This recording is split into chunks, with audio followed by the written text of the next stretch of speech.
In the year 1504, before the Common Era, the great river Nile followed its ancient course through the lands of Kemet,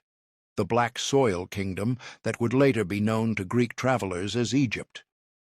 The 18th dynasty of pharaohs held dominion over a realm that extended from the cataracts in the south to the marshlands of the delta in the north, and the institutions of power had been refined across centuries into a complex system of religious authority, military command, and administrative control that governed the lives of perhaps 2 million people living along the river's banks. The pharaonic office itself represented not merely political supremacy, but embodied the living manifestation of divine order, the principle known as Mahat, which encompassed truth, justice, and the cosmic balance that prevented the world from descending into chaos. The pharaoh served as the intermediary between the gods and humanity, the one who performed the rituals necessary to maintain the cycle of the Nile's floods, the rising of the sun, and the continuity of existence itself. This role required the occupant to possess qualities that were understood to be inherently masculine, for the pharaoh was the son of Ra, the warrior who defended the borders, and the bull who sired the next generation of divine rulers. The temples that lined the Nile Valley stood as monuments to this religious system, their massive stone walls carved with images of pharaohs making offerings to the gods, smiting enemies, and receiving the symbols of eternal life and power. These institutions employed thousands of priests, scribes, craftsmen, and laborers, and controlled vast estates that produced grain, livestock, and manufactured goods. The priesthood of Amun at Karnak, in particular, had grown wealthy and influential, their god having risen from a local deity of Thebes to become the king of the gods, merged with the sun god Ra to form Amun-Ra, the hidden one whose power suffused all creation. The temple, complexes functioned as economic centers as well as religious establishments, with workshops producing furniture, textiles, jewelry, and other goods that served both sacred and secular purposes. The Temple of Amun at Karnak owned agricultural lands, worked by tenant farmers who delivered a portion of their harvest as rent, and these estates extended throughout Upper Egypt, from the first cataract southward into Nubia, where gold mining operations provided additional revenue. The priests who administered these resources maintained detailed records of income and expenditure, and the temple archives preserved contracts, receipts, and accounts that documented the movement of goods and labor within this complex economic system. The religious calendar structured the year according to the cycle of festivals that honored the various gods and commemorated important mythological events. The New Year festival, which coincided with the beginning of the inundation season when the Nile's waters began to rise, involved ceremonies that renewed the cosmos and reaffirmed the pharaoh's role in maintaining cosmic order. The Festival of the Valley brought the statue of Amun from the East Bank Temple at Karnak across the Nile to visit the mortuary temples on the West Bank, allowing the living to commune with their deceased ancestors and reinforcing the connection between the world of the living and the realm of the dead. The priesthood organized itself into hierarchies of rank and specialization, with the high priest occupying the supreme position within each temple's administration, followed by the various grades of ordinary priests who rotated through periods of service, performing the daily rituals and maintaining the purity regulations that governed access to the sacred spaces. The lower-ranking temple personnel included the Wab priests, who performed purification rites, the lector priests, who recited the sacred texts, and the various specialists who oversaw specific aspects of the cult, such as the preparation of offerings, the maintenance of temple property, and the performance of music and dance during festivals.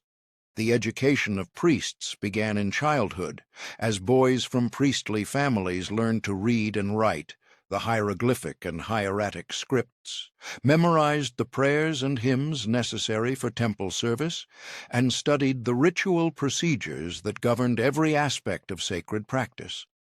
This training took place within the temple compounds, where schools attached to the houses of life preserved ancient texts and produced new copies of religious literature, medical treatises, and administrative documents.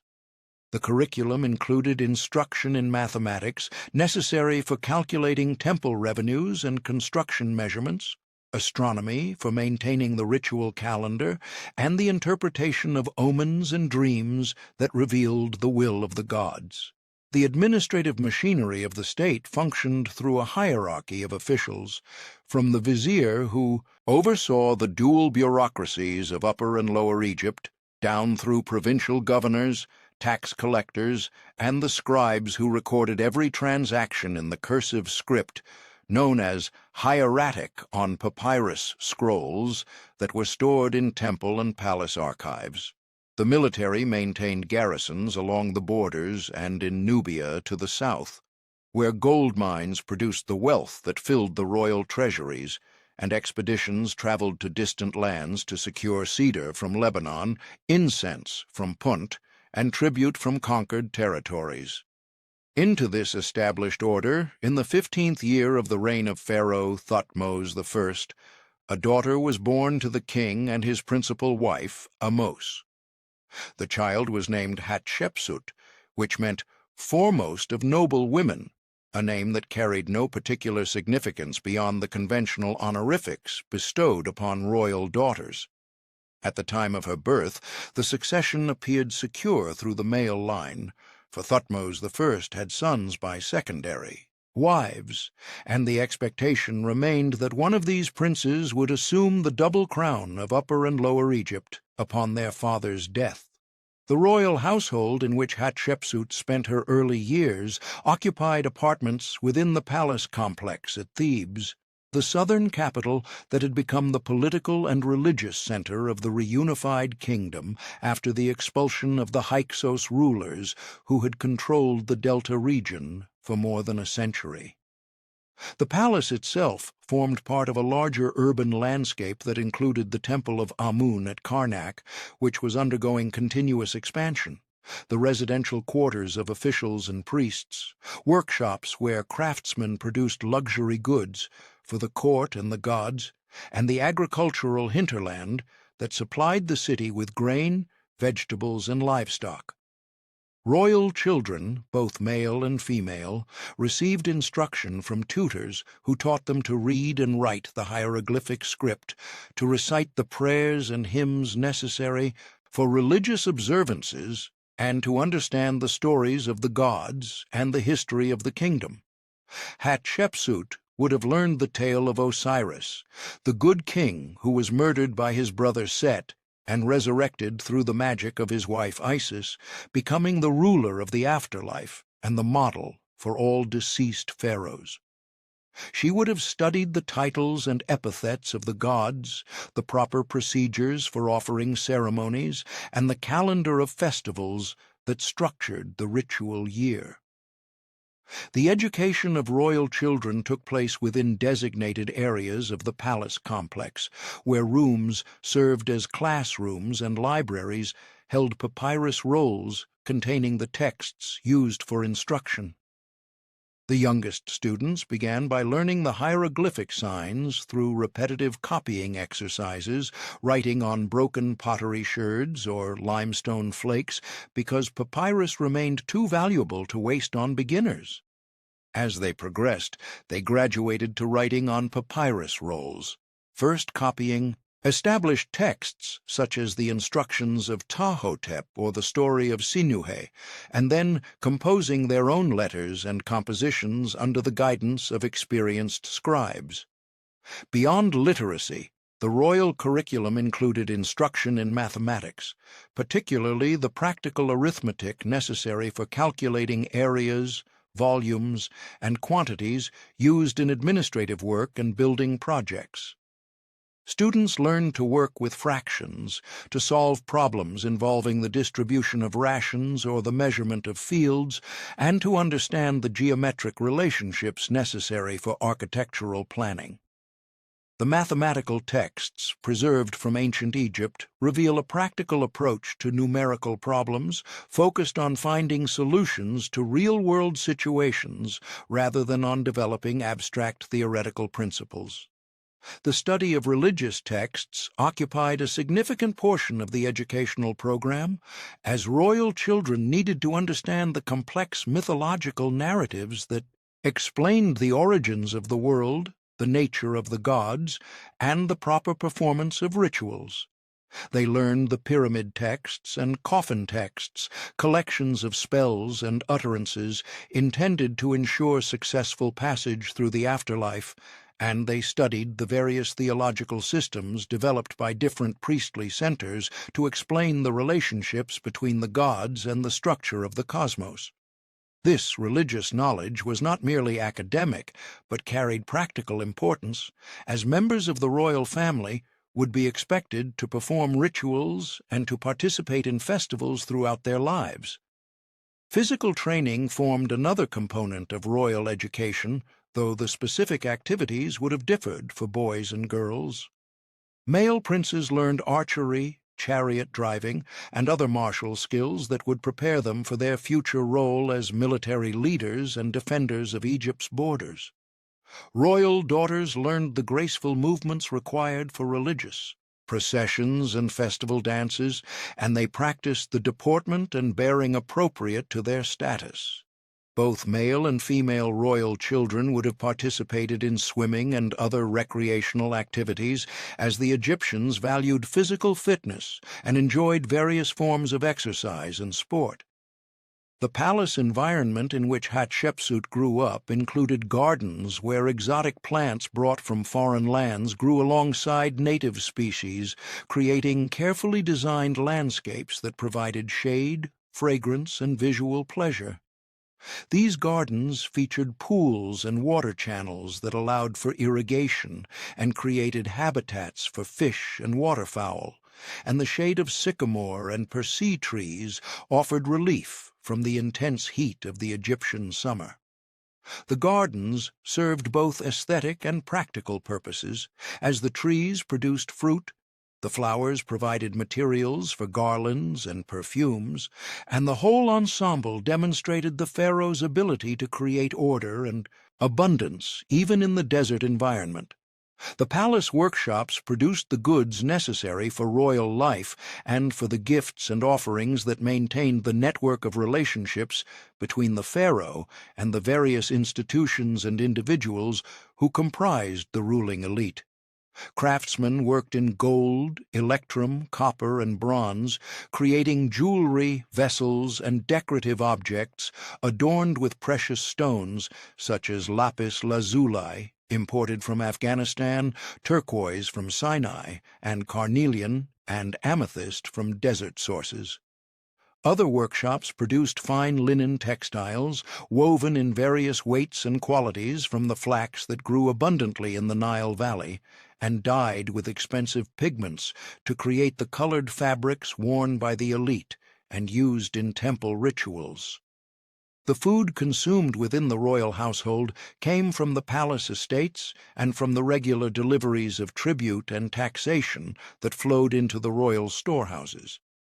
The basic diet consisted of bread and beer, the staples of Egyptian nutrition at all social levels, supplemented by vegetables such as onions, garlic, lettuce, and cucumbers, legumes including lentils and chickpeas, and fruits such as dates, figs, and pomegranates.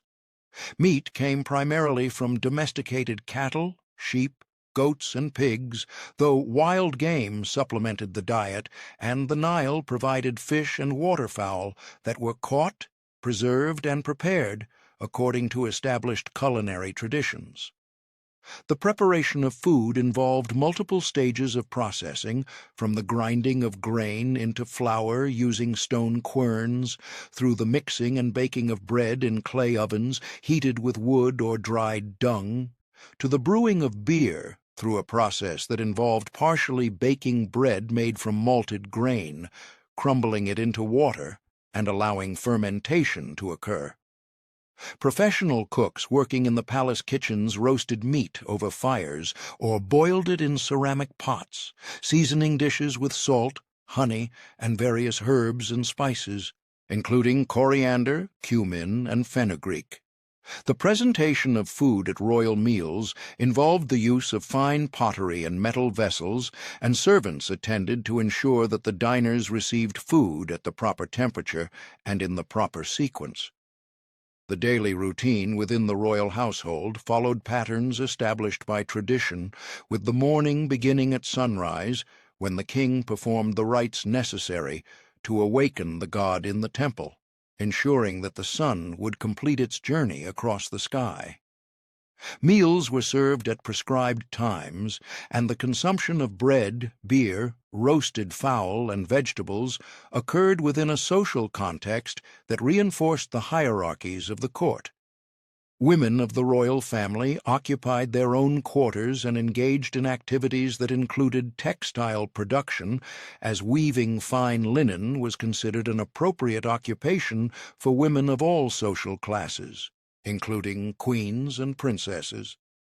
The religious education that Hatshepsut received emphasized the role of royal women as devotees of Hathor, the goddess of music, dance, and feminine power, who was also understood to be the eye of Ra, the fierce protector of the sun god, who could transform into the lioness Sekhmet when defending divine order. Queens and princesses participated in temple rituals as priestesses and as the wives of the god Amun, a role that carried significant religious authority but remained distinct from the political and military functions reserved for the pharaoh.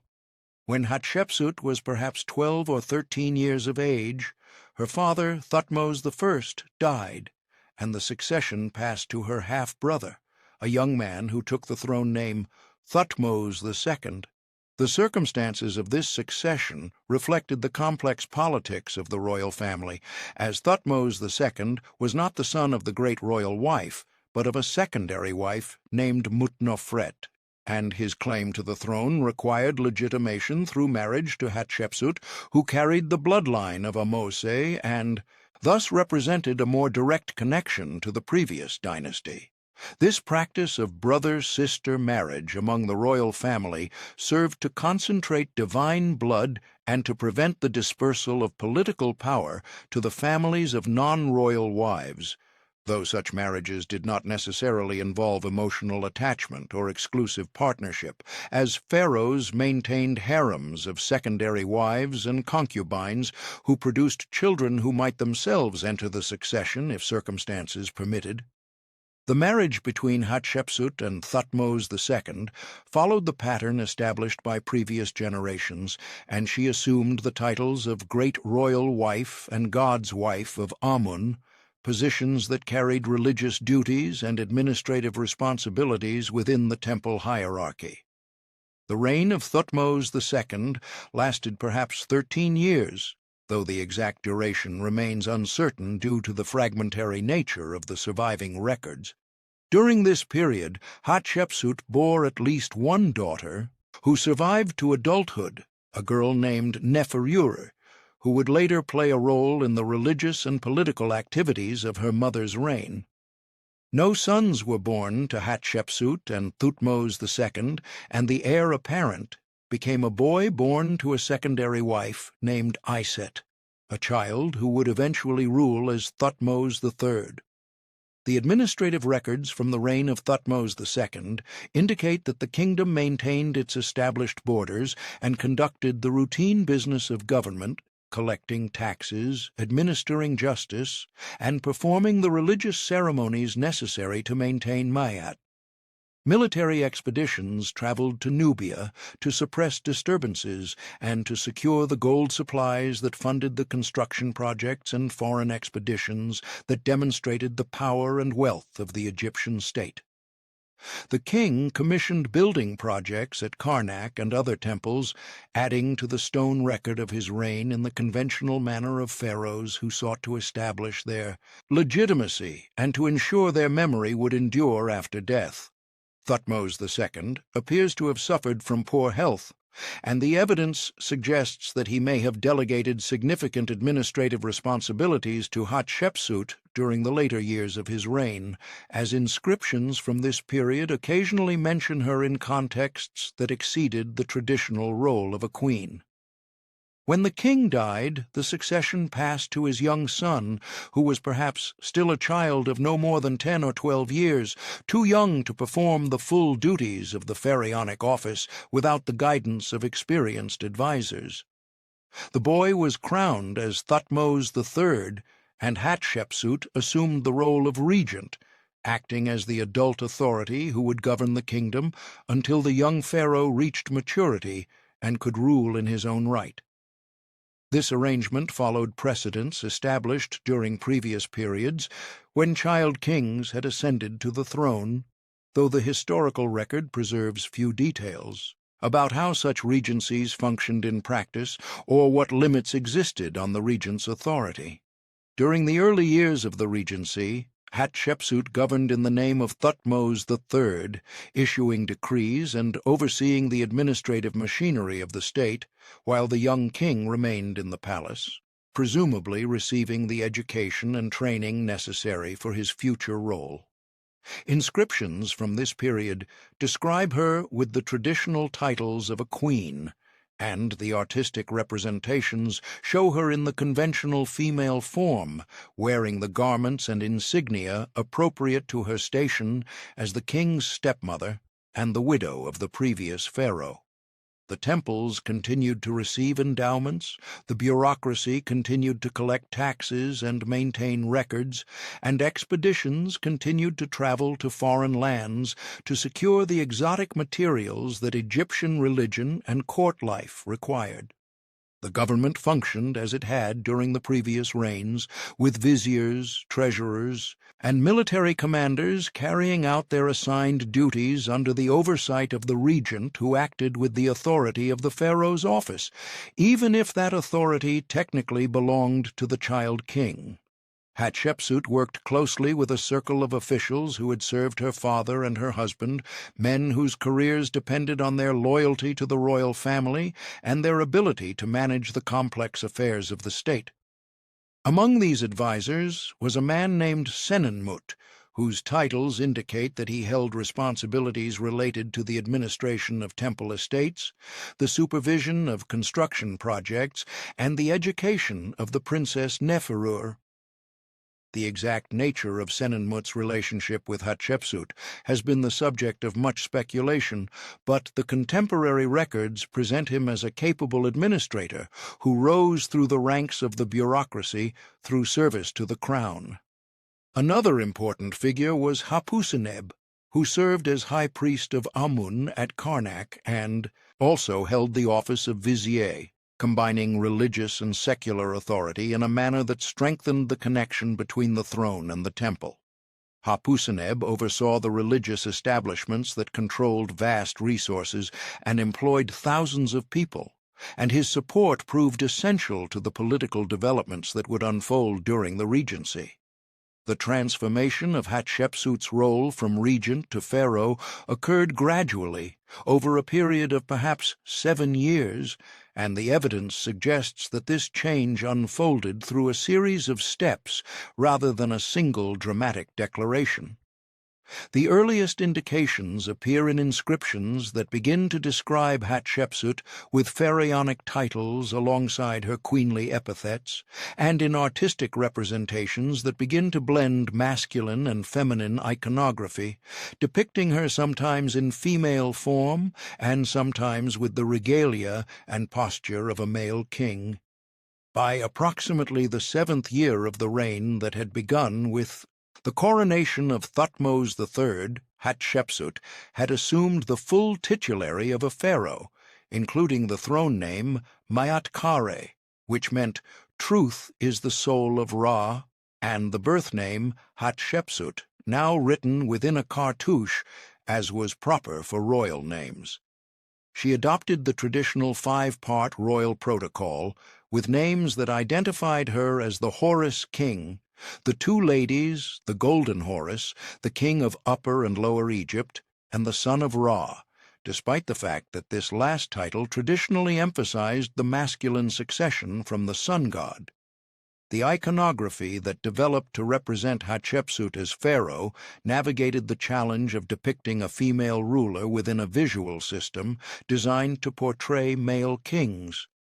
In some representations, she appears with the false beard, the Nemes headdress, and the bare torso traditional for male pharaohs, though the inscriptions refer to her with feminine grammatical forms, and occasionally with both masculine and feminine pronouns in the same text. In other images, particularly those in private tombs and on smaller objects, she retains more feminine characteristics while still wearing royal regalia. This flexibility in representation suggests that the primary concern was to establish her authority through the recognized symbols of pharaonic power rather than to deny her female identity.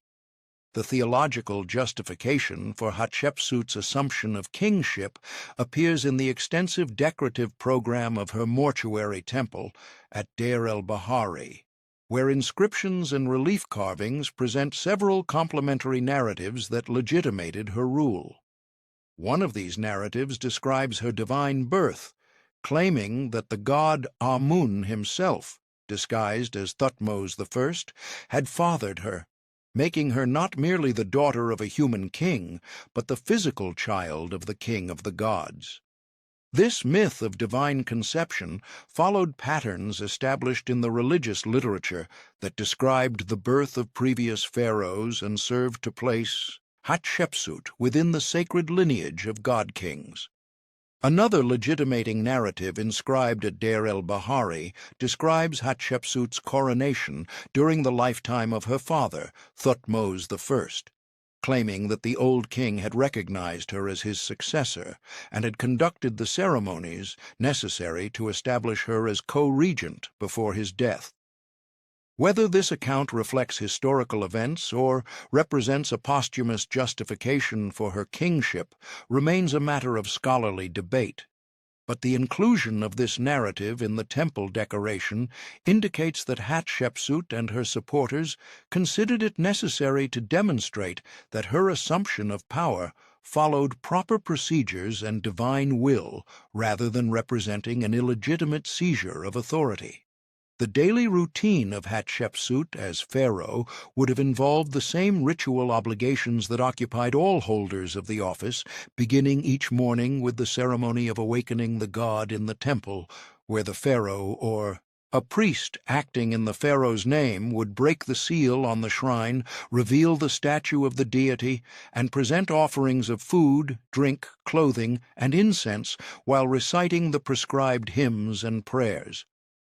This daily service ensured the god's continued presence and benevolence toward Egypt, and the pharaoh's performance of this ritual enacted the cosmic relationship between the divine and human realms.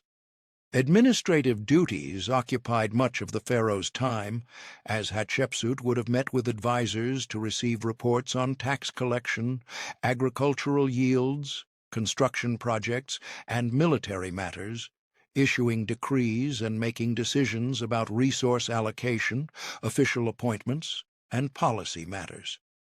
The business of government generated vast quantities of written records, and scribes produced daily accounts, legal documents, letters, and memoranda that documented the activities of the bureaucracy and created the administrative continuity necessary for the state to function effectively. The daily schedule of administrative work began in the morning hours after the completion of the temple rituals, when officials gathered in audience halls to present their reports and to receive instructions. The vizier, who served as the chief administrative officer, arrived with scrolls containing summaries of activities in the various departments under his supervision, including the treasury, the granaries, the labor corvée, and the judicial system. These reports detailed the collection of taxes from the provinces, the disbursement of rations to temple personnel and government workers, the progress of construction projects, and any legal cases requiring pharaonic intervention. The tax system operated through a combination of direct assessment based on land ownership and productivity, and indirect taxation through labor service and craft production. Officials traveled throughout the provinces during the harvest season to measure fields and to calculate the expected yields, taking into account the height of the inundation and the quality of the soil. Farmers were required to deliver a portion of their harvest to government granaries, where scribes recorded the quantities received and issued receipts that protected the farmers from double taxation. The stored grain served multiple purposes, providing rations for government workers, seed for future planting, and reserves against years of poor harvests. The administration of justice represented another important aspect of pharaonic responsibility, as the king theoretically served as the supreme judge who ensured that Mahat prevailed in human affairs. In practice, most legal cases were decided by local courts, composed of respected community members, or by specialized tribunals, staffed by professional judges, but significant cases or appeals from lower courts might come to the attention of the pharaoh or the vizier. Legal proceedings involved the presentation of evidence, the hearing of witnesses, and the application of customary law and precedents drawn from previous cases. Punishments for crimes ranged from fines and corporal punishment to forced labor, or, in the most serious cases, execution. The maintenance of diplomatic relationships with foreign powers required regular correspondence and the exchange of gifts and envoys. The pharaoh received letters from rulers of other kingdoms written in Akkadian, the diplomatic language of the ancient Near East, and Egyptian scribes trained in this language prepared responses that addressed requests for Egyptian goods, proposals for dynastic marriages, and complaints about trade disputes or border incidents. The preservation of these diplomatic archives provides evidence of the extensive network of relationships that connected Egypt with the kingdoms of Syria, Mesopotamia, Anatolia, and the Aegean world. The appointment of officials to positions within the bureaucracy and the priesthood represented an important exercise of royal patronage, as these appointments determined the distribution of wealth and power within the elite class. Candidates for high office typically came from families with established positions in the administration or the priesthood, and they advanced through a series of lower-level positions that provided training and demonstrated their competence. The pharaoh's selection of individuals for promotion created bonds of loyalty and obligation, as successful officials understood that their status depended on continued royal favor. The management of the royal estates and the palace household required its own administrative apparatus, with stewards overseeing agricultural production, craftsmen manufacturing luxury goods, and servants attending to the daily needs of the royal family. The palace consumed enormous quantities of food, drink, and manufactured goods, and the provisioning system needed to ensure that supplies arrived regularly and in sufficient quantities. The accounts preserved from royal households of other periods show the complexity of this provisioning system, with detailed records of daily deliveries and consumption. The military administration operated somewhat independently from the civil bureaucracy, with its own hierarchy of commanders and its own logistical systems for supplying troops stationed in garrisons throughout Egypt and Nubia. The pharaoh met regularly with military commanders to discuss the security situation along the borders, the need for expeditions to suppress disturbances, and the readiness of troops for potential campaigns. The military also provided labor for construction projects and for mining and quarrying operations in remote desert areas where security concerns required the presence of armed forces.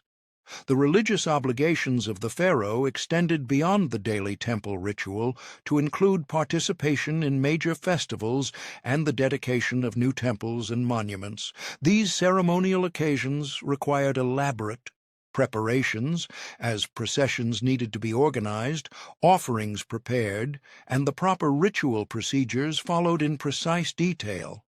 The pharaoh's presence at these events served both religious and political functions, demonstrating divine favor and reinforcing the connection between the throne and the gods, while also displaying royal power to the assembled population. The economic resources available to support all these activities came primarily from agricultural production, as Egypt's fertile soil and reliable flooding made the Nile Valley one of the most productive agricultural regions in the ancient world. The government controlled access to irrigation water through the management of canals and basin systems, and officials supervised the maintenance of these hydraulic works to ensure their continued function. The surplus production generated by Egyptian agriculture, beyond the subsistence needs of the farming population, provided the wealth that funded the bureaucracy, the military, the temples, and the royal court, and the efficient extraction and redistribution of this surplus remained essential to the functioning of the state. Hatshepsut commissioned construction projects throughout Egypt, adding to existing temples and creating new structures that served both religious and political purposes. At Karnak, she erected 2 massive obelisks of red granite quarried at Aswan and transported down the Nile on enormous barges, their surfaces carved with inscriptions praising Amun and commemorating her dedication to the god. These obelisks, sheathed in electrum so that they gleamed in the sunlight, stood as permanent monuments to her reign and demonstrated her capacity to marshal the resources and labor necessary for such ambitious undertakings. The most significant building project of Hatshepsut's reign was her mortuary temple at Deir el-Bahari, a complex of terraces, colonnades, and shrines built into the cliffs on the west bank of the Nile at Thebes. The temple, known as Djeser-Djeseru, or Holy of Holies, followed a plan that integrated the architecture with the natural landscape, using ramps and terraces to create a processional route that led from the valley floor to the upper levels, where the innermost shrines housed statues of the gods and the deified king. The construction of this temple required enormous quantities of stone, which was quarried, shaped, transported, and positioned by teams of workers who labored for years under the supervision of architects and master craftsmen. The walls of the temple received elaborate decoration in the form of painted relief carvings that depicted scenes from Hatshepsut's reign, including her divine birth, her coronation, military expeditions, and trading ventures to foreign lands. These images served both to glorify the king and to instruct viewers in the proper relationship between the pharaoh and the gods, presenting an idealized vision of royal power and divine favor. The quarrying of stone for the temple took place at various locations along the Nile, with fine white limestone coming from Tura across the river from Memphis, sandstone from quarries near Edfu and Gebel el-Silsila, and hard stones such as granite, quartzite, and basalt from Aswan and other desert sources. The quarrymen worked using copper and later bronze tools, pounding the stone with dolerite hammers to create channels that would allow large blocks to be separated from the bedrock. Once a block had been freed, workers used wooden levers and copper wedges to shift it onto sledges, which teams of men dragged to the Nile using ropes, with water poured onto the sand in front of the sledge to reduce friction. The transport of stone from the quarries to the building site involved loading the blocks onto barges during the inundation season, when the Nile's high water allowed boats to navigate channels that would be impassable during other times of the year. A single large block of granite might weigh many tons, and require a specially constructed barge to carry it, with multiple boats lashed together to distribute the weight, and teams of rowers or towers pulling the vessels upstream against the current. The journey from Aswan to Thebes could take weeks, and the coordination of multiple shipments required careful planning to ensure that materials arrived when they were needed and did not accumulate in unmanageable quantities at the construction site. At the building site itself, workers unloaded the stone blocks and moved them into position using ramps constructed of mud brick and rubble, which were gradually raised as the walls grew higher, allowing the heaviest blocks to be dragged up to their final positions. The precision of the stone fitting required skilled masons who could dress the blocks to achieve tight joints with minimal gaps,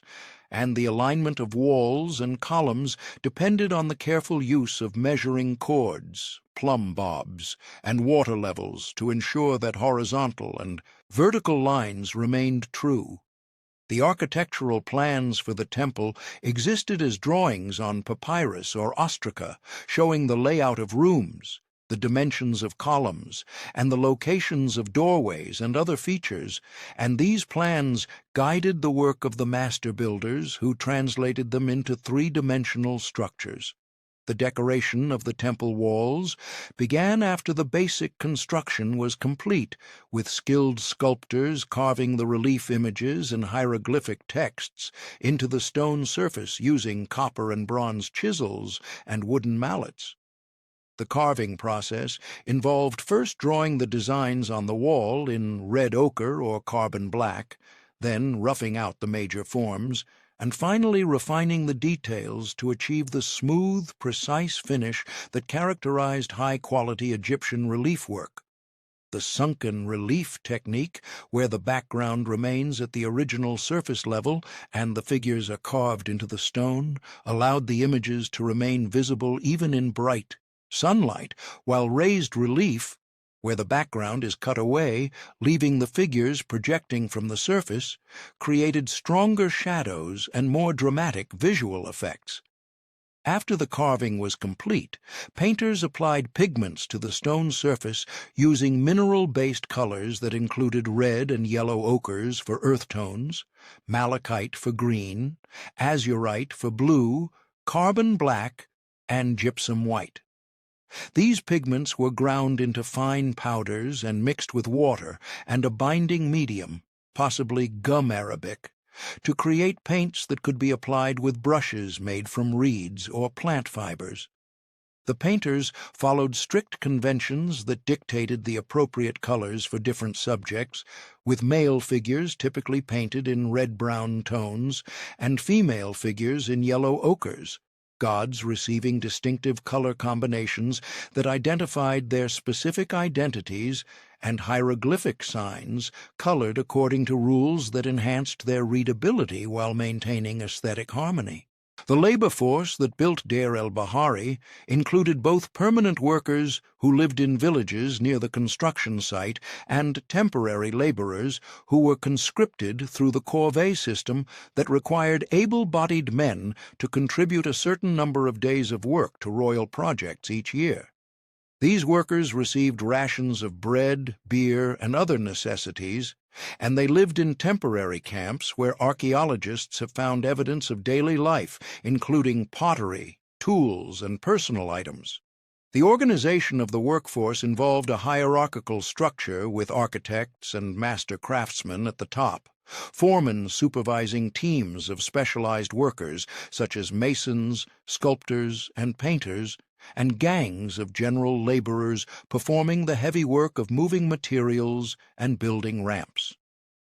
The supervision of construction projects fell to officials who held titles such as Overseer of Works or Director of all the King's Works, men who had demonstrated their administrative competence through previous service in the bureaucracy. These officials coordinated the acquisition and transport of materials, the recruitment and provisioning of labor, and the scheduling of work to ensure that different phases of construction proceeded in the proper sequence. They maintained records of expenditures, tracking the consumption of materials and rations, and they reported to higher authorities on the progress of the work. The most important construction projects received regular inspections from the Pharaoh or designated representatives who verified that the work met the required standards and that the decorative program accurately reflected the approved designs. The temple also included representations of the famous expedition to Punt, a land located somewhere along the Red Sea coast, possibly in modern Somalia or Yemen, from which Egyptian traders obtained frankincense, myrrh, ebony, ivory, and exotic animals. The relief carvings show Egyptian ships loaded with trade, goods sailing to Punt, where they are received by the local rulers, and returning with their holds filled with incense trees, bags of myrrh, resin, and other valuable materials.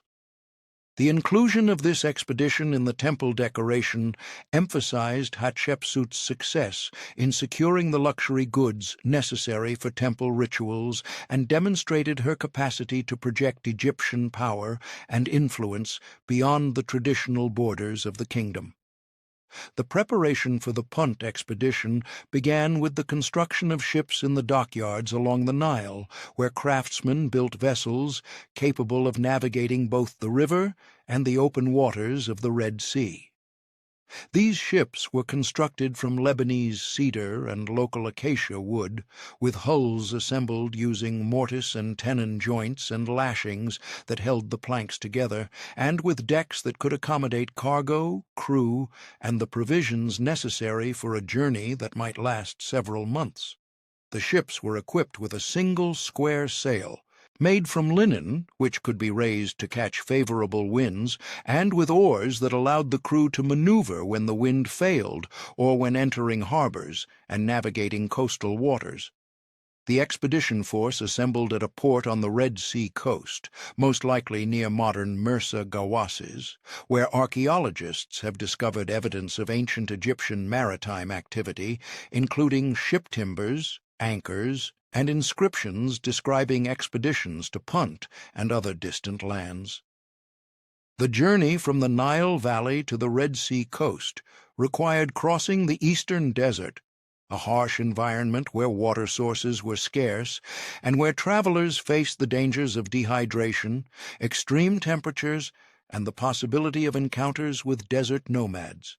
The expedition's supplies and equipment were transported overland using donkey caravans that followed established routes marked by cairns and inscriptions, and the organization of this logistics operation required careful planning to ensure that sufficient food, water, and other necessities reached the Red Sea port. The voyage from Egypt to Punt involved sailing south along the Red Sea coast, navigating through coral reefs, and dealing with the challenges of unpredictable winds and currents. The Egyptian sailors possessed considerable knowledge of Red Sea navigation, accumulated through generations of trading voyages, and they understood the seasonal patterns of winds and the locations of harbors and landing places where fresh water could be obtained. The journey might have taken several weeks in each direction, with stops along the coast to resupply and to wait for favorable weather conditions. Upon reaching Punt, the Egyptian expedition made contact with the local rulers, who are depicted in the reliefs at Deir el-Bahari as figures with distinctive physical features and clothing that set them apart from the Egyptians.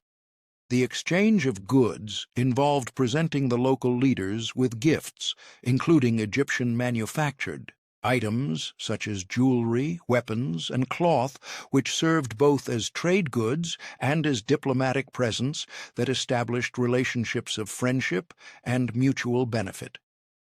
The Puntites provided the Egyptians with the incense, myrrh, ebony, ivory, gold, and exotic animals that they sought, and the quantities involved suggest that this trade was substantial and economically significant. The return journey brought the expedition back to Egypt loaded with their acquired goods, including live incense trees that were planted in the gardens at Deir el-Bahari, creating a living memorial to the expedition's success.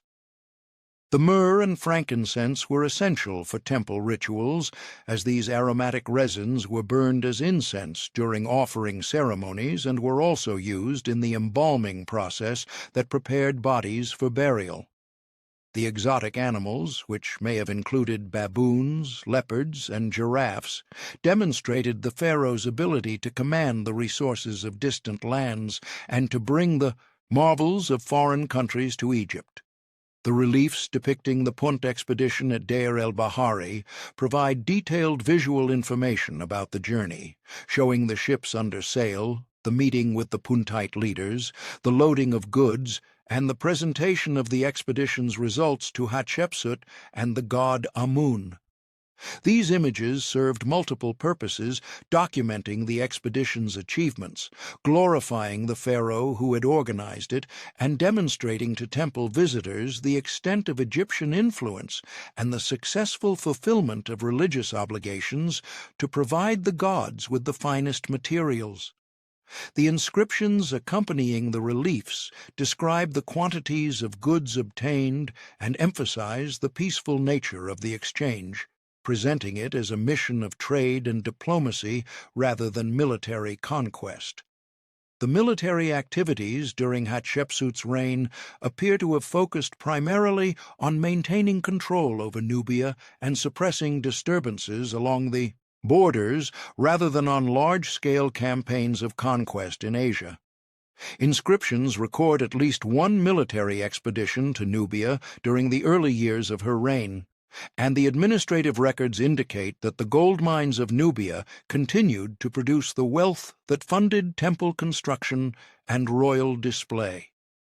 The relative lack of military activity during Hatshepsut's reign has sometimes been interpreted as evidence of a peaceful foreign policy, or of her focus on trade and building projects rather than warfare, though it may also reflect the particular circumstances of this period when the neighboring kingdoms did not pose significant threats to Egyptian interests.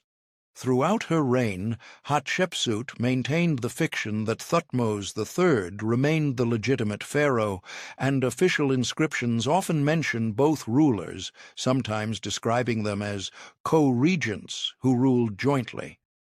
The exact nature of this relationship and the extent to which Thutmose III participated in government during the years when Hatshepsut exercised pharaonic power remain unclear, as the evidence suggests that the young king may have remained in the background, perhaps receiving military training and administrative experience, while Hatshepsut managed the day-to-day affairs of state. The officials who served Hatshepsut continued to advance in their careers and to accumulate titles and responsibilities.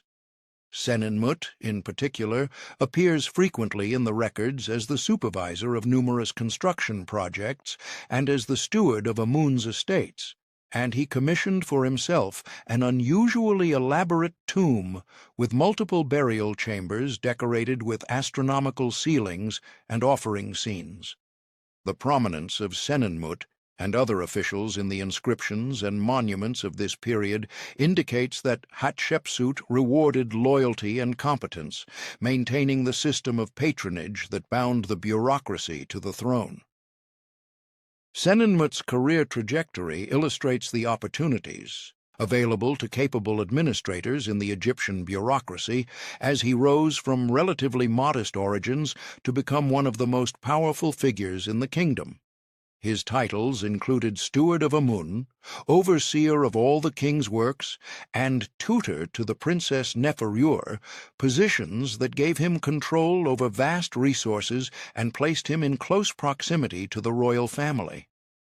The stewardship of Amun's estates involved managing agricultural lands, workshops, and other properties that generated income for the temple, and this position made Senenmut one of the wealthiest individuals in Egypt outside the royal family itself.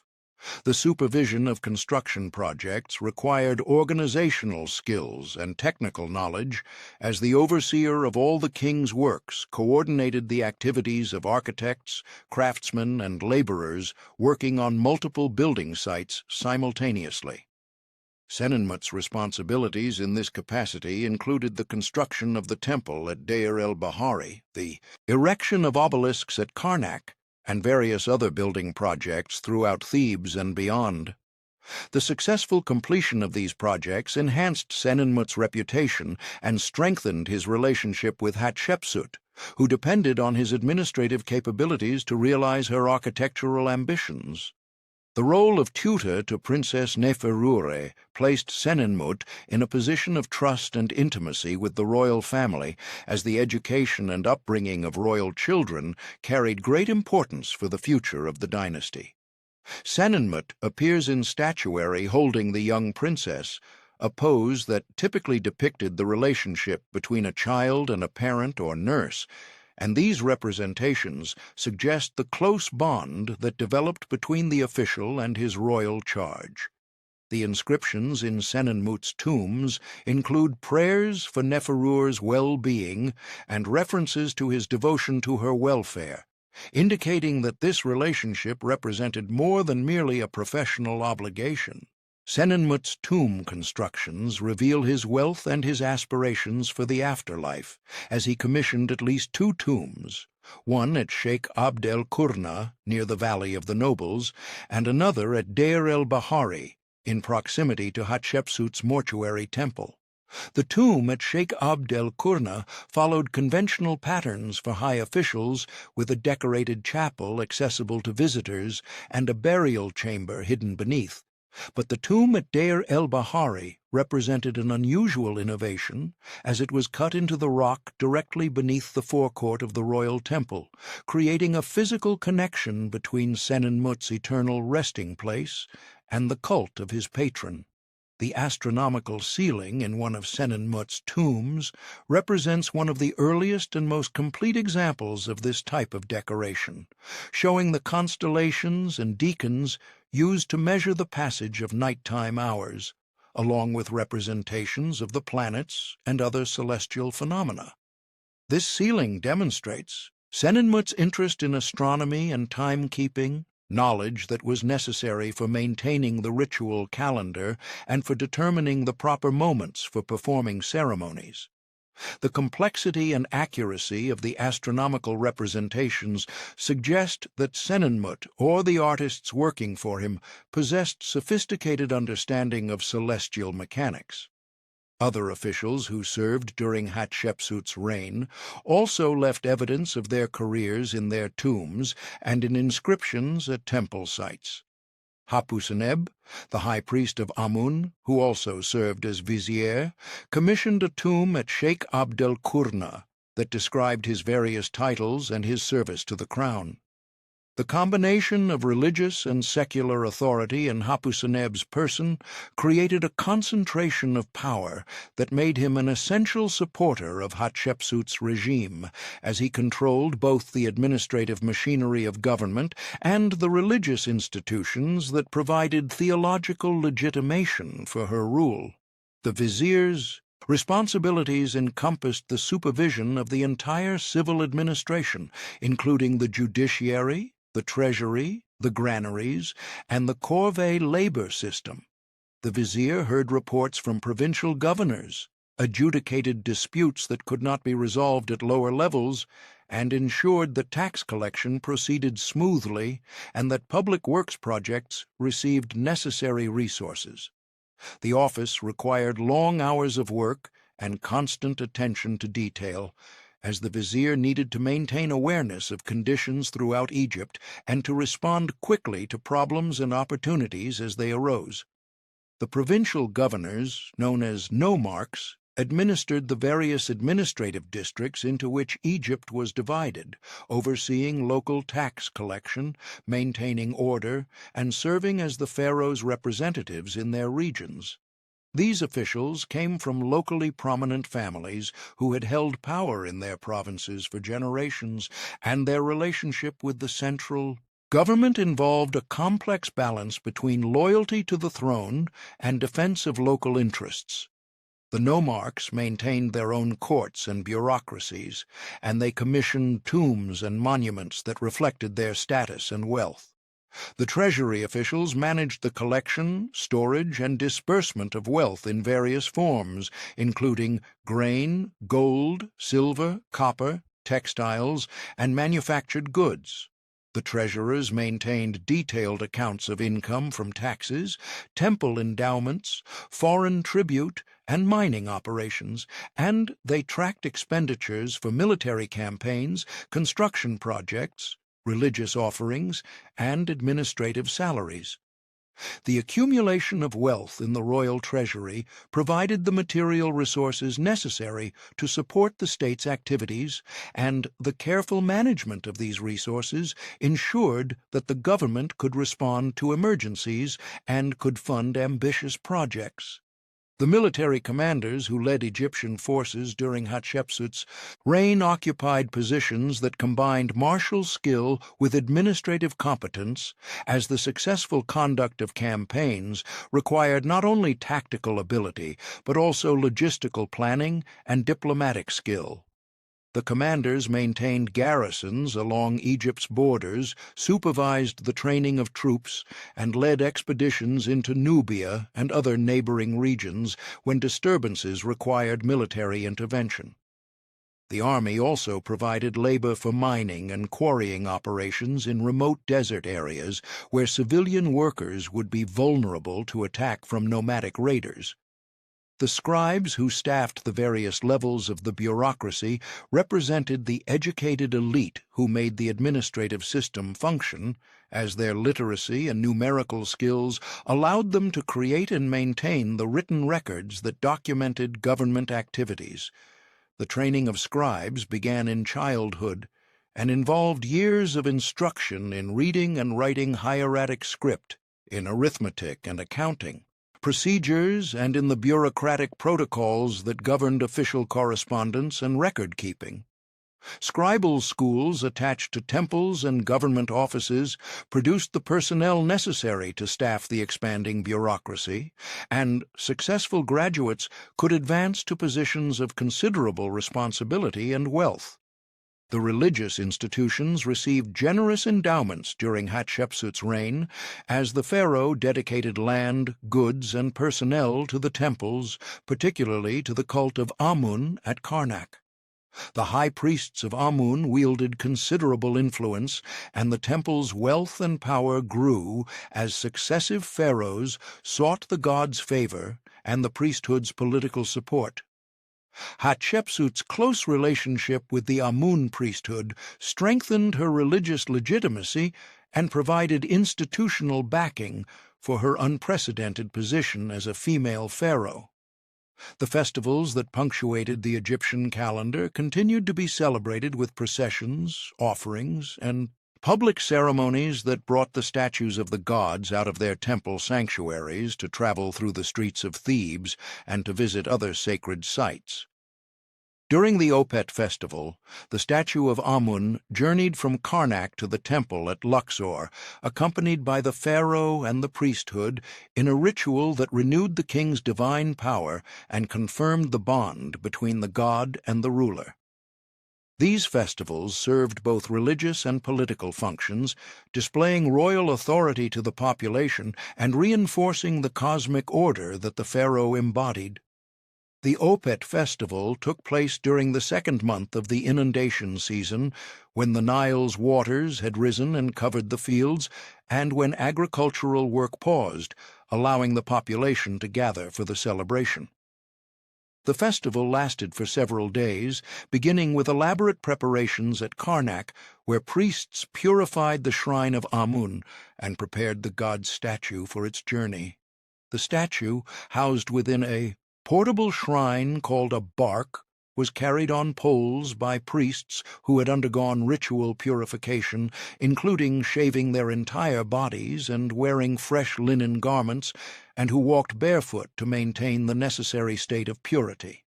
The procession from Karnak to Luxor could take two routes, one by land through the streets of Thebes and another by water on barks that were towed along the Nile. The land route allowed for maximum public participation, as crowds gathered along the processional way to witness the passage of the god's image and to receive the blessings that flowed from proximity to the divine presence. The streets were decorated with flowers and branches, and people threw offerings of food and drink before the procession. Musicians playing drums, rattles, and flutes accompanied the movement, and professional dancers performed choreographed routines that honored the god and added to the festive atmosphere. The river route involved the loading of the god's bark onto a ceremonial boat that was elaborately decorated with gold leaf, painted scenes, and standards bearing the symbols of Amun. Multiple boats accompanied the divine vessel, carrying the pharaoh, the high priest, other members of the priesthood, and officials. The boats were towed by crews of rowers in smaller vessels, and the journey up the Nile to Luxor took several hours, with crowds gathering along both banks to watch the procession pass. The sight of the gilded boats moving along the river, with their colorful banners and the sound of ritual music carrying across the water, created a spectacle that impressed upon viewers the power and wealth of the god and his earthly representative. Upon arrival at Luxor Temple, the god's bark was carried into the innermost sanctuary, where secret rituals took place away from public view. These rituals, known only to the initiated priesthood and the pharaoh, involved the renewal of the king's ka, the vital force that animated the royal body and connected it to the divine realm. The pharaoh underwent symbolic rebirth, emerging from the sanctuary with renewed power and legitimacy, and the successful completion of the festival ensured the continued favor of Amun and the maintenance of cosmic order for another year. The Festival of the Valley, another major celebration in the Theban religious calendar, honored the dead and allowed the living to commune with their deceased ancestors. This festival took place during the 10th month of the year and involved the crossing of the Nile from the temples on the east bank to the mortuary temples and tombs on the west bank, the realm of the dead, where the setting sun entered the underworld each evening. The statue of Amun, again housed in its portable bark, made this journey accompanied by the statues of his consort Mut and their son Khonsu, creating a divine family procession that visited the mortuary temples of deceased pharaohs and allowed the living kings to honor their predecessors. Families participated in the Festival of the Valley by visiting the tombs of their relatives, bringing offerings of food and drink, and spending the night at the tomb in a celebration that combined mourning with festivity. The tomb chapels were cleaned and decorated, lamps were lit to illuminate the darkness, and families shared meals with their deceased relatives in a ritual that reinforced the bonds between the living and the dead. The festival created an occasion for family gatherings and for the renewal of connections to ancestral heritage, and it provided reassurance that death did not sever the relationships that had defined life. The beautiful festival of the Wadi, celebrated at Deir el-Bahari, specifically honored Hatshepsut's mortuary temple and the goddess Hathor, who was particularly associated with this site. The festival involved processions, music, and dance performances by priestesses who served as the devotees of Hathor, and the celebration emphasized the joyful aspects of the goddess, who was associated with music, dance, drunkenness, and sexual pleasure, alongside her roles as the protective eye of Ra and the nurturing mother goddess. The integration of Hathor worship into Hatshepsut's mortuary cult created a connection between the female pharaoh and the most powerful goddess in the Egyptian pantheon, and it emphasized the feminine aspects of divine power that could coexist with the masculine attributes of kingship. The smaller festivals dedicated to specific gods and goddesses occurred throughout the year, creating a constant rhythm of ritual activity that structured time and provided meaning to the passage of days and seasons. These festivals varied in scale, from major celebrations that involved the entire city to minor observances carried out by small groups of priests and devotees, but each contributed to the maintenance of the reciprocal relationship between humans and gods that Egyptian religion understood as essential to the continued functioning of the cosmos. The daily temple ritual, performed every morning regardless of festivals or special occasions, represented the most fundamental level of religious practice, as it ensured the god's continued presence and willingness to inhabit the statue that served as the deity's earthly body. This ritual began before dawn, when the high priest or the pharaoh approached the sealed shrine in the temple's innermost sanctuary, broke the seal, and opened the doors to reveal the god's image. The priest prostrated himself before the statue, recited hymns of awakening, and then performed a series of ritual actions that included washing the statue, anointing it with sacred oils, dressing it in fresh linen garments, and adorning it with jewelry and insignia of power.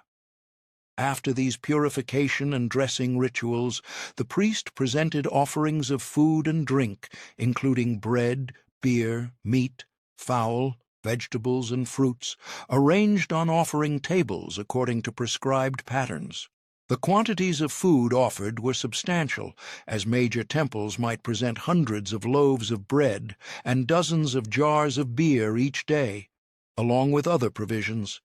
After the god had symbolically consumed the essence of the offerings, the physical food was redistributed to the priests and temple personnel as rations, creating an economic system in which religious practice generated material support for those who served the gods. The incense offerings that accompanied the food presentations filled the temple with aromatic smoke that was understood to please the gods and to create a sacred atmosphere that separated the temple space from the mundane world outside. The burning of frankincense and myrrh, obtained through expeditions to Punt and other distant sources, demonstrated the resources available to support proper worship and the commitment to providing the gods with the finest materials. The smoke rising from the incense burners was thought to carry prayers to the divine realm and to create a medium through which communication between humans and gods could occur. Daily life for the vast majority of Egyptians remained unchanged by the particular identity of the pharaoh who sat on the throne, as farmers continued to cultivate their fields according to the rhythm of the Nile's flood, craftsmen continued to produce the goods necessary for the economy to function, and the administrative machinery continued to collect taxes, maintain irrigation systems, and adjudicate disputes. The temples employed large numbers of people in various capacities, from priests who performed rituals to laborers who worked the temple estates, and the redistributive economy ensured that temple personnel received rations of bread, beer, and other necessities in exchange for their service. The artistic production during Hatshepsut's reign followed the conventions established during the early 18th dynasty, with sculptors creating statues that depicted the pharaoh in the idealized forms prescribed by the artistic canons that governed the representation of royal bodies. These statues, whether showing Hatshepsut in masculine pharaonic regalia or in more feminine forms, adhered to the proportions and poses that signified divine kingship, with the upright posture, the confident stride, and the serene facial expression that communicated eternal power and unshakable authority. The production of these statues required the labor of skilled craftsmen who worked in the royal workshops, quarrying stone, roughing out the basic forms, refining the details, and polishing the surfaces to achieve the smooth, flawless finish appropriate for royal sculpture. The largest statues, such as the colossal figures that stood at the entrance to temples, required enormous blocks of stone and teams of workers to transport and position them, and the inscriptions carved on these monuments proclaimed the names and titles of the pharaoh to all who passed by. The relationship between Hatshepsut and Thutmose III, during these years, remains one of the most debated aspects of her reign, as the evidence does not clearly indicate whether the young king resented his stepmother's assumption of pharaonic power, or whether he accepted the arrangement as a necessary expedient, given his youth and inexperience. The fact that Thutmose III did not challenge Hatshepsut's authority during her lifetime suggests that he may have recognized the benefits of her experience and administrative skill, or that he lacked the political support necessary to assert himself against an established ruler who had cultivated strong relationships with the priesthood and the bureaucracy. As the years passed and Thutmose III matured into adulthood, he began to assume greater responsibilities within the government, particularly in military matters, as inscriptions from the later years of Hatshepsut's reign mention his participation in ceremonies and his presence at official functions. This gradual integration into the active exercise of power may have been intended to prepare him for the eventual transition to sole rulership, and it suggests that Hatshepsut recognized the necessity of ensuring a smooth succession when her reign ended. The exact length of Hatshepsut's reign as pharaoh remains uncertain, as different sources provide varying regnal dates, but the evidence suggests that she exercised pharaonic power for approximately 22 years, from the 7th year of Thutmose III's reign until approximately the 21st or 22nd year, when the records indicate that she was no longer actively ruling. The circumstances of the end of her reign remain unclear, as the sources do not provide explicit information about whether she died naturally, was forced from power, or voluntarily stepped aside in favor of Thutmose III. The last dated inscription that clearly indicates Hatshepsut was alive and ruling comes from year 22 of the reign, and after this point the records mention only Thutmose III as pharaoh, suggesting that Hatshepsut had died or had ceased to exercise power. The lack of detailed information about the end of her reign may result from the deliberate erasure of her monuments that occurred during the later years of Thutmose III's sole rule, when workers systematically removed her names and images from temples and statues, replacing them with the names of Thutmose I, Thutmose II, or Thutmose III himself. This damnatio memoriae, the condemnation of memory, has been interpreted in various ways by modern scholars, with some arguing that it reflected Thutmose III's long-suppressed resentment of his stepmother's usurpation of his rightful position, while others suggest that it represented a political calculation intended to establish a clear male succession from Thutmose I to Thutmose III, without the complicating presence of a female pharaoh in the lineage. The erasure may also have served to eliminate the precedent of female rule, ensuring that future succession disputes could not cite Hatshepsut's example as justification for placing women on the throne.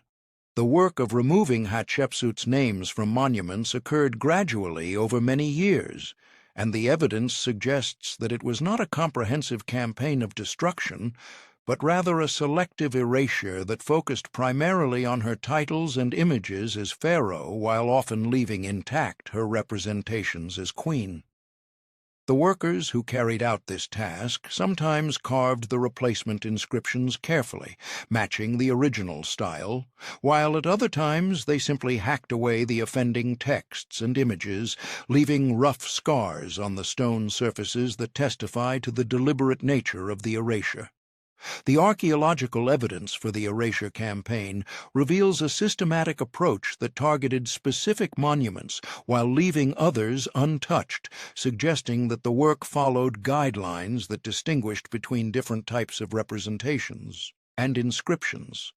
The statuary of Hatshepsut was methodically removed from her mortuary temple at Deir el-Bahari, with the stone sculptures broken into pieces and buried in pits near the temple, where modern excavators have recovered them and reconstructed many of the original statues. The reliefs on the temple walls underwent selective chiseling, with Hatshepsut's cartouches removed and replaced with those of Thutmose I, Thutmose II, or Thutmose III, while other elements of the scenes remained intact.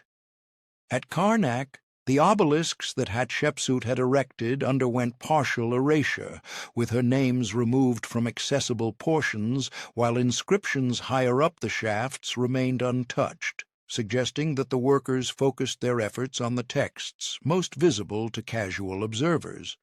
The walls surrounding the obelisks were built up to obscure their lower portions, effectively hiding Hatshepsut's monuments without completely destroying them, and this approach suggests a desire to remove her memory from public view rather than to obliterate all physical traces of her reign.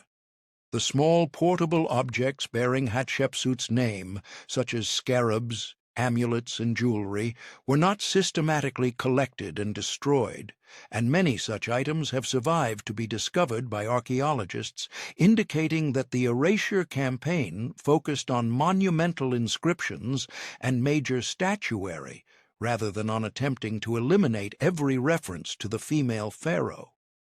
This selective approach suggests practical limitations on the resources available for the erasure work, and perhaps also indicates that the primary concern was to remove Hatshepsut from the official record of royal succession rather than to erase all memory of her existence. The timing of the erasure campaign remains a subject of debate, as the evidence does not clearly indicate whether it began immediately after Hatshepsut's death or disappearance from power, or whether it occurred later in Thutmose III's reign. Some scholars have argued that the erasure may have been delayed until after the death of Neferur, and perhaps also the death of Senenmut, suggesting that political considerations or personal relationships may have prevented the immediate condemnation of Hatshepsut's memory.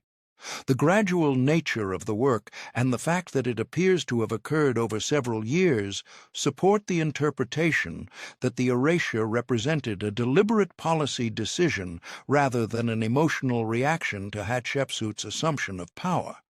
The motivation for the erasure campaign has generated considerable scholarly discussion, with interpretations ranging from personal animosity to political necessity to religious concerns about maintaining the proper order of succession. The fact that Hatshepsut's monuments were not completely destroyed, but rather selectively altered, suggests that the goal was to remove her from the line of legitimate pharaohs while acknowledging her existence as a member of the royal family. The replacement of her cartouches with those of male relatives created a continuous masculine succession that conformed to traditional expectations about kingship and divine order. The workers who performed the erasure work would have been skilled stone carvers employed in the royal workshops, men who possessed the technical ability to remove inscriptions and to carve replacement texts in a manner that approximated the original style. The organization of this work required supervision by officials who determined which monuments to alter and how extensively to modify them, and the fact that the work followed consistent patterns across multiple sites suggests centralized planning and coordination. The resources devoted to this campaign, including labor, tools, and supervisory oversight, represent a significant investment that indicates the importance attached to reshaping the historical record. The preservation of Hatshepsut's name in some contexts, particularly in administrative documents and in the tombs of her officials, suggests that the erasure campaign did not attempt to eliminate all mention of her reign, but rather focused on removing her from the monumental record that established the official history of the dynasty. The administrative documents that recorded the regnal years of Thutmose III continued to use the dating system that included the years when Hatshepsut had ruled, and these documents provided evidence that allowed later scholars to reconstruct the chronology of her reign despite the erasure of her monuments. The archaeological recovery of Hatshepsut's erased monuments has provided valuable information about the methods used to condemn her memory and about the extent of her building activities. The statues discovered in the burial pits at Deir el-Bahari include some of the finest examples of 18th dynasty sculpture, showing the high quality of the artistic work produced during her reign. The reconstruction of these statues from fragments has revealed the various ways in which Hatshepsut was depicted, including representations that emphasize her feminine identity and others that show her with the attributes of male kingship, providing evidence for the iconographic strategies employed to represent a female pharaoh. The study of the erased inscriptions using modern photographic and digital techniques has allowed scholars to read texts that were removed in antiquity, recovering information about Hatshepsut's titles, her building activities, and the theological justifications for her rule. The careful examination of the chisel marks and replacement texts has provided information about the techniques used by the ancient stone carvers and about the chronology of the erasure campaign.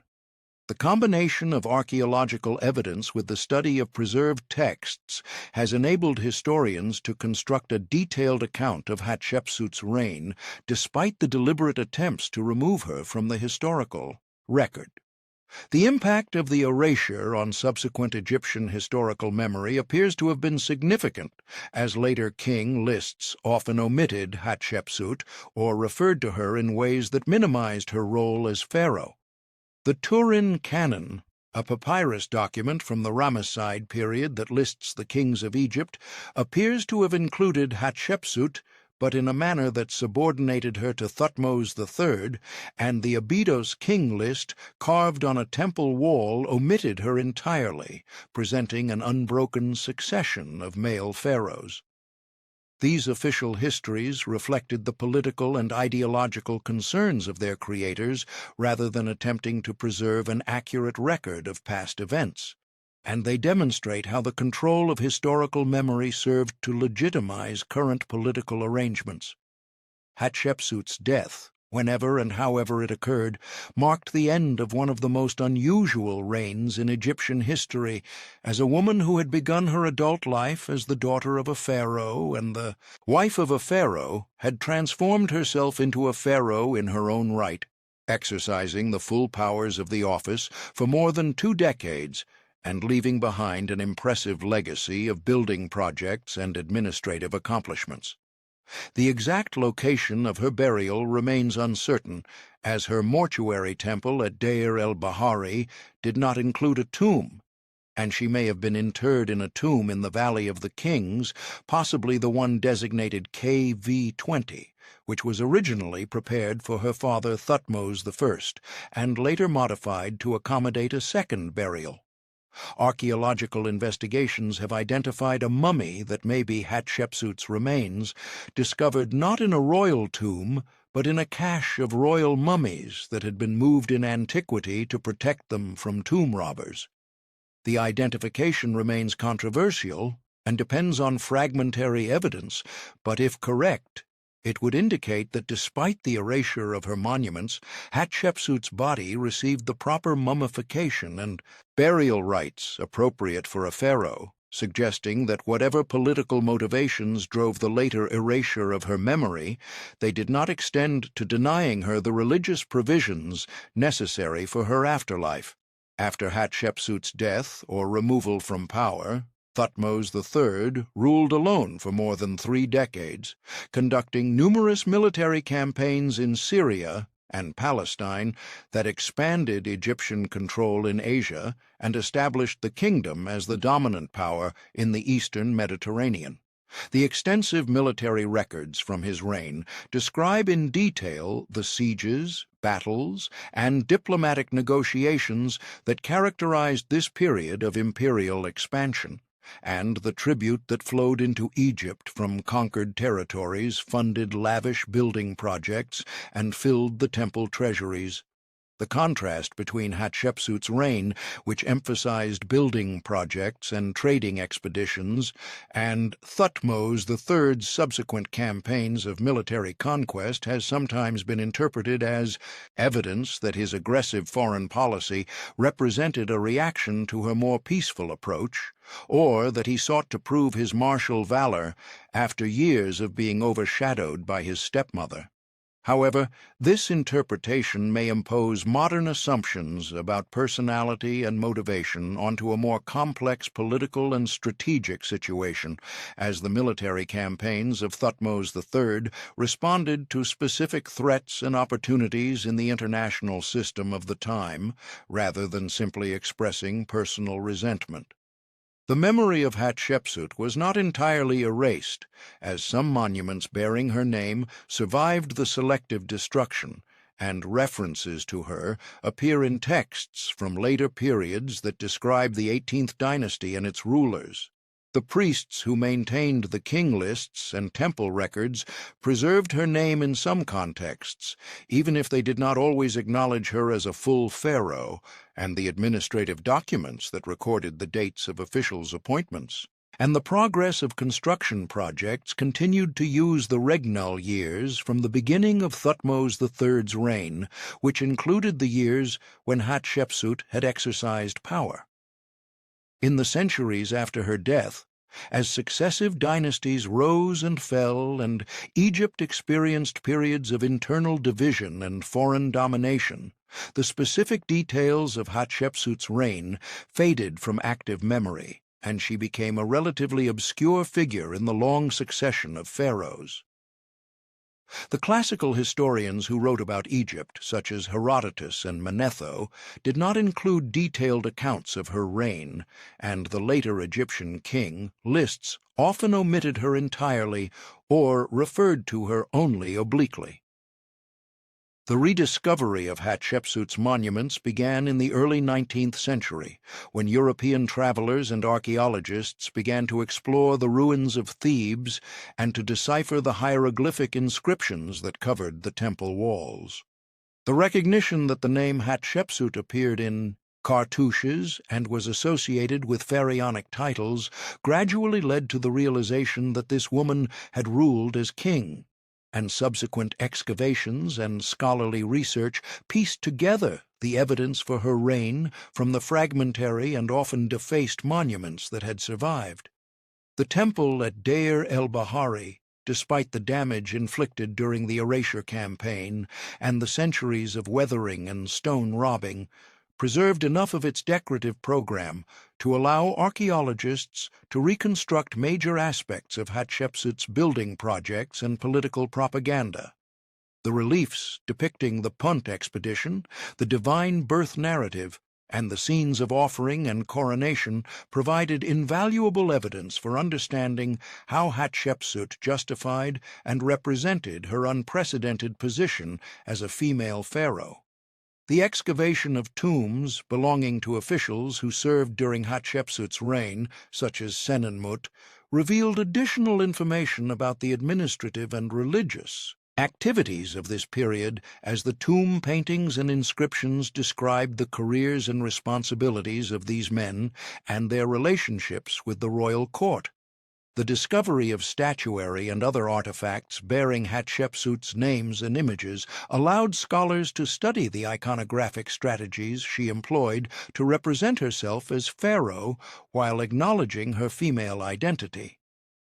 Modern assessments of Hatshepsut's reign have varied considerably, with early interpreters sometimes viewing her as a usurper who illegitimately seized power from her stepson, while later scholarship has tended to emphasize her administrative competence and the peaceful prosperity that characterized her years in power. These interpretations reflect not only the available evidence, but also the cultural assumptions and political concerns of the modern scholars who study ancient Egypt, as questions about gender, power, and legitimacy continue to shape how historians understand the past. The physical Evidence of Hatshepsut's reign continues to be discovered and reinterpreted as new archaeological techniques allow for more sophisticated analysis of monuments, mummies, and artifacts.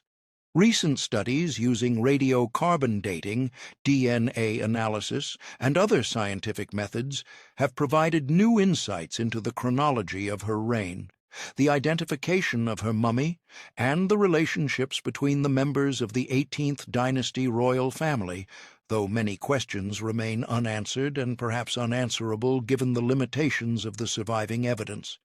The archaeological expeditions that worked at Deir el-Bahari and other sites associated with Hatshepsut employed methods that evolved over time, from the early clearance of sand and debris that exposed the major architectural features through systematic excavation that documented the stratigraphic sequences and artifact distributions, to the application of scientific techniques that extracted information from materials that earlier excavators had not considered significant.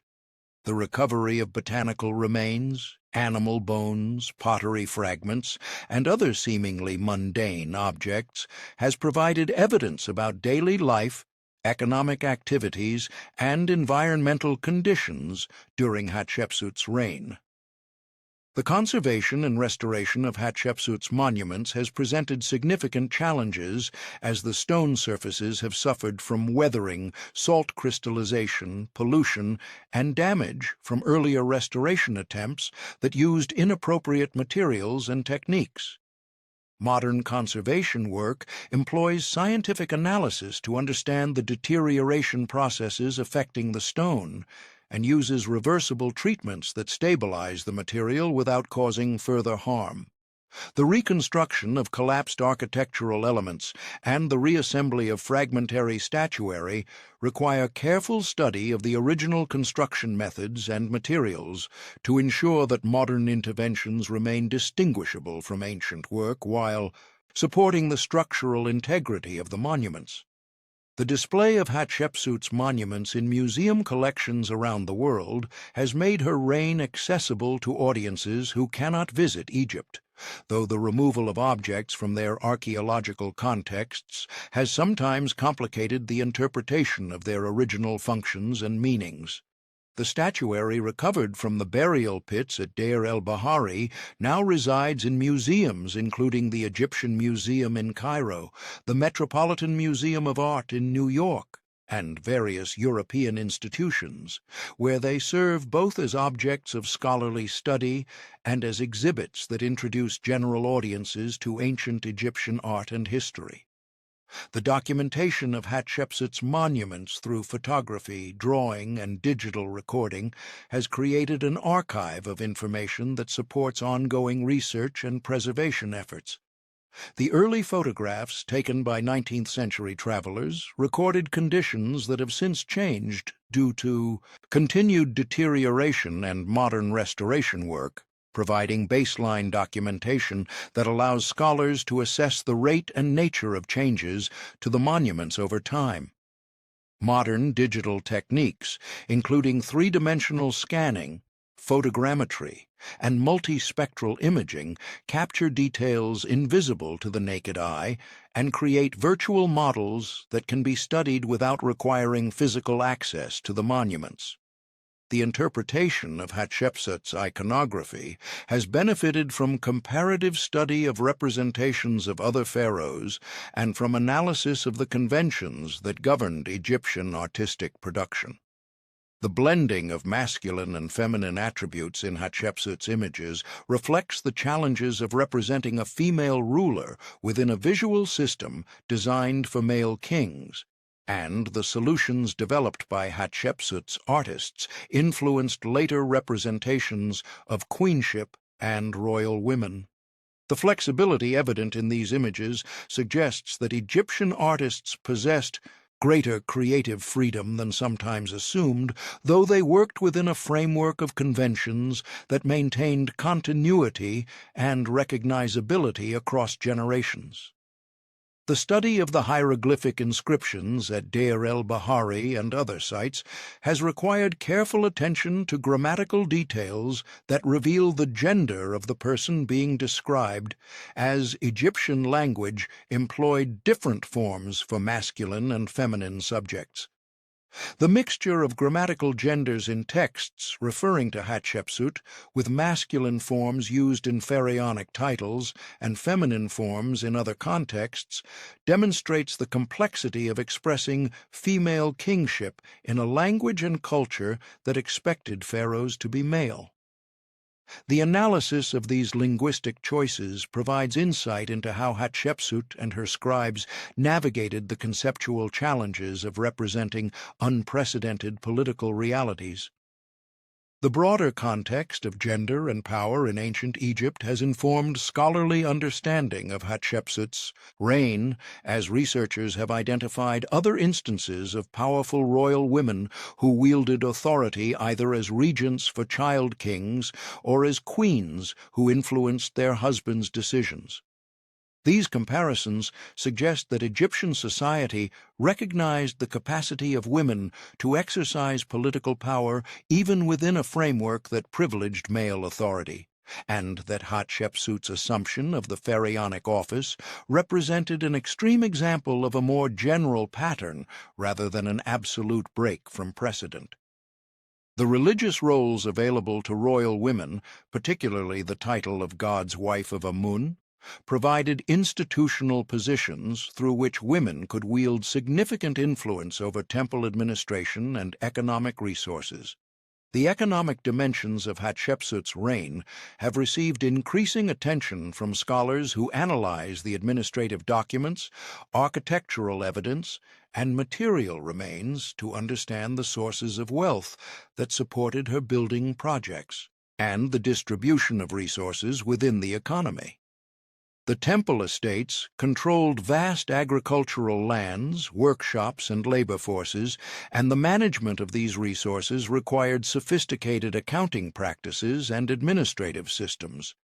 The surplus production generated by the agricultural economy provided the material basis for the elaboration of religious cult activities, the construction of monuments, and the maintenance of the bureaucratic and military apparatuses that sustained the state. The military aspects of Hatshepsut's reign have been reconsidered in light of evidence that suggests more military activity occurred than previously recognized, though on a smaller scale than the campaigns conducted by Thutmose III after he assumed sole rule.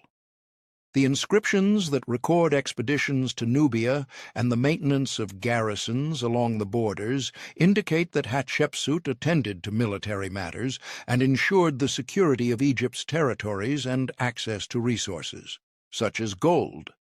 The relative emphasis on building projects and trade expeditions in the monumental record may reflect Hatshepsut's choice to highlight certain aspects of her reign over others, rather than indicating a complete absence of military activity.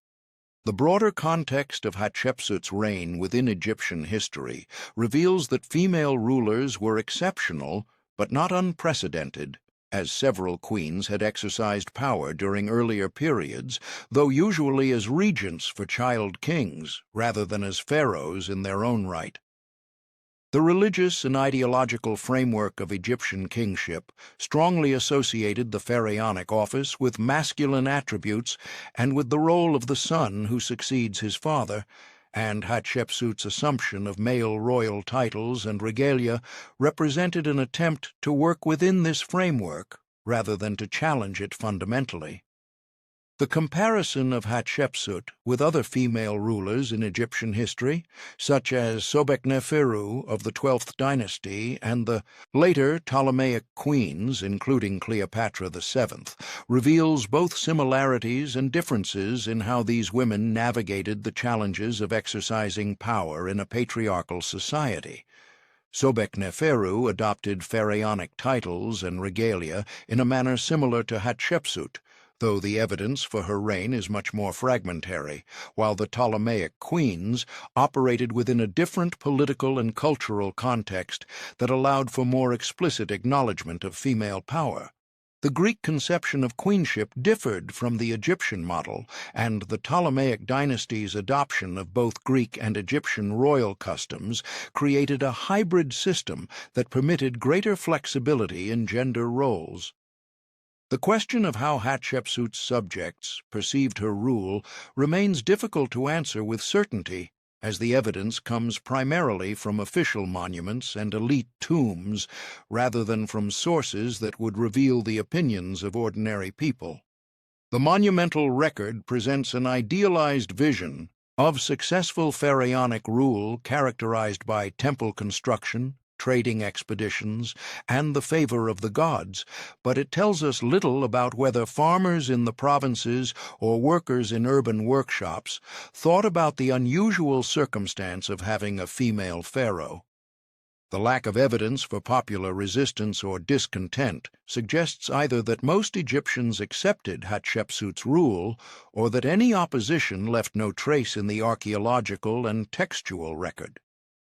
The theological implications of female pharaonic rule appear to have been addressed through the divine birth narrative and through the emphasis on Hatshepsut's special relationship with Amun, which positioned her as the god's chosen ruler regardless of her gender. The Egyptian religious system was sufficiently flexible to accommodate this anomaly by asserting that divine will superseded conventional rules of succession, and the priesthood of Amun appears to have supported this interpretation at least during Hatshepsut's lifetime. The question of what happened after death to a female pharaoh who had assumed the masculine role of the divine king would have required theological innovation, as the traditional model of the deceased pharaoh, as Osiris, presupposed a male identity. The economic prosperity evident in the archaeological record from Hatshepsut's reign, including the construction of major monuments, the mounting of trading expeditions, and the maintenance of the administrative infrastructure, suggests that the kingdom functioned effectively under her rule and that the bureaucracy and military remained loyal and competent. The transition from regent to pharaoh appears to have occurred without significant disruption to the government's operations, indicating that the officials who served the state adapted to the new political reality without allowing it to interfere with their duties.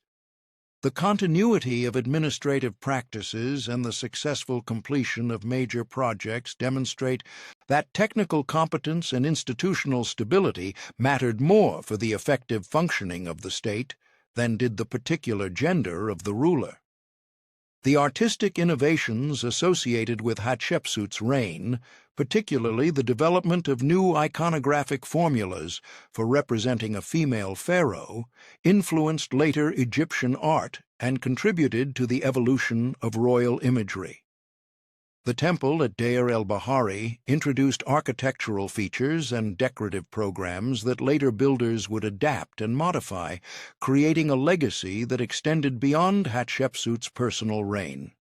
The integration of the temple structure with the natural landscape, the use of terraces and colonnades to create processional routes, and the extensive relief decoration that combined royal propaganda with religious imagery all represented achievements that subsequent architects would study and emulate.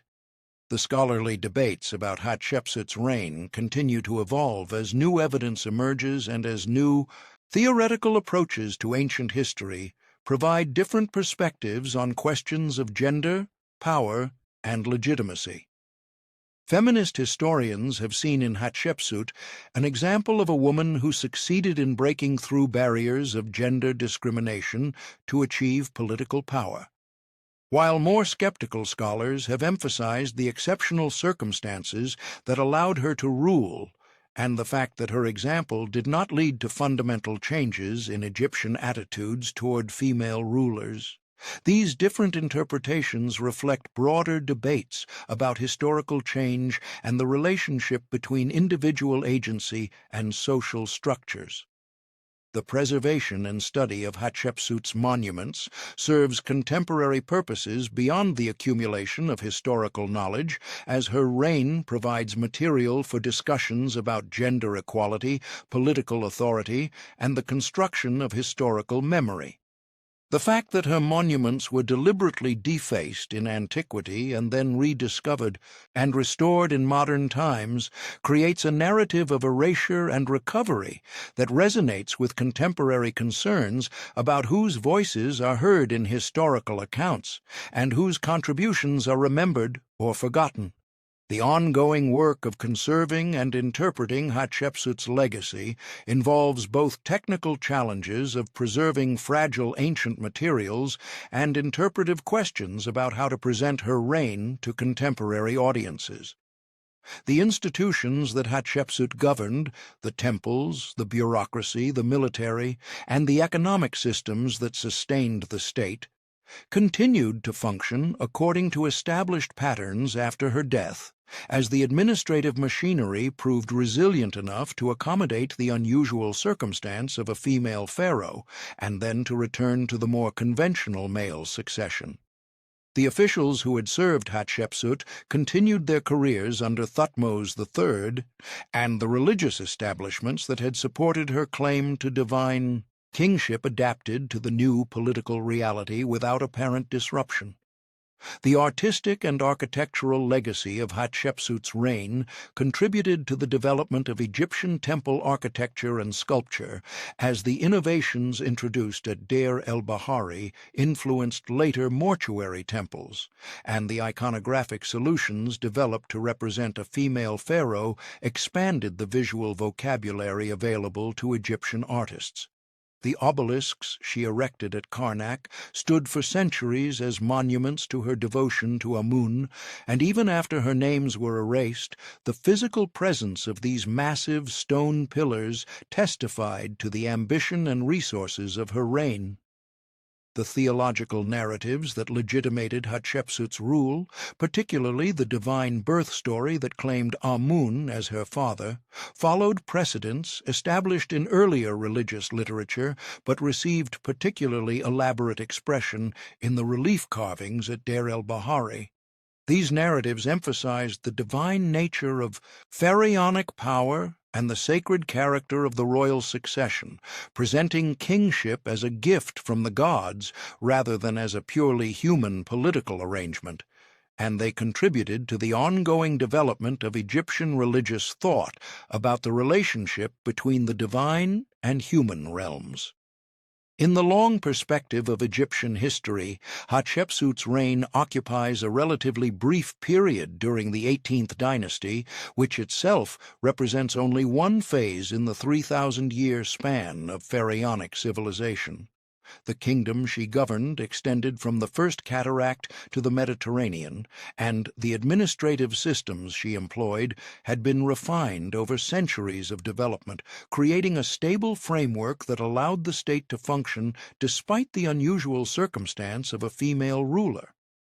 The Nile continued its annual flood cycle, bringing fertile silt to the fields and sustaining the agricultural economy that supported the population, and the temples continued their rituals, maintaining the cosmic order through the daily offerings and festivals that connected the human world to the realm of the gods.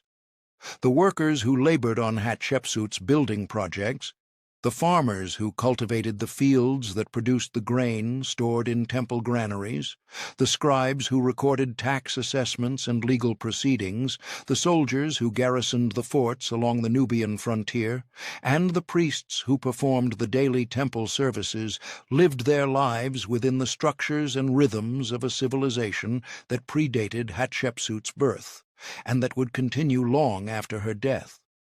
The particular identity of the pharaoh who occupied the throne mattered primarily to those whose careers and fortunes depended directly on royal favor, while for the majority of the population, the continuity of the institutional framework provided stability regardless of who wore the double crown. The erasure of Hatshepsut's monuments, while significant in political and ideological terms, did not erase the physical structures she had built or the administrative records that documented her reign, and enough evidence survived to allow later generations to reconstruct at least an outline of her accomplishments and her unusual position in Egyptian history. The temples stood, the inscriptions remained legible despite the defacement, and the archaeological record preserved traces of a woman who had transformed herself from a queen into a king, and who had governed one of the ancient world's most powerful and sophisticated states for more than 2 decades. The death of Hatshepsut, whether it occurred peacefully in old age or resulted from political conflict, marked the end of an experiment in gender and power that would not be repeated in quite the same way during the remaining centuries of pharaonic civilization. Later, queens would wield considerable influence, and a few women would rule Egypt during periods of political crisis, but none would adopt the full titulary and regalia of a male pharaoh in the manner that Hatshepsut had done, suggesting that her reign remained a unique response to a particular set of circumstances rather than establishing a new pattern for Egyptian kingship. The monuments she left behind, though damaged and defaced, continued to stand along the Nile, their stone surfaces bearing witness to a reign that had once seemed to challenge the fundamental assumptions about who could occupy the throne and exercise pharaonic power. But that ultimately proved to be a temporary deviation from the established norms that governed Egyptian succession and royal authority through the long centuries of pharaonic rule. The stone endured, weathered by wind and sand, marked by the passage of time, silent testimony to ambitions realized and then obscured, to power exercised and then contested, to a life lived at the intersection of tradition and innovation, constraint and possibility.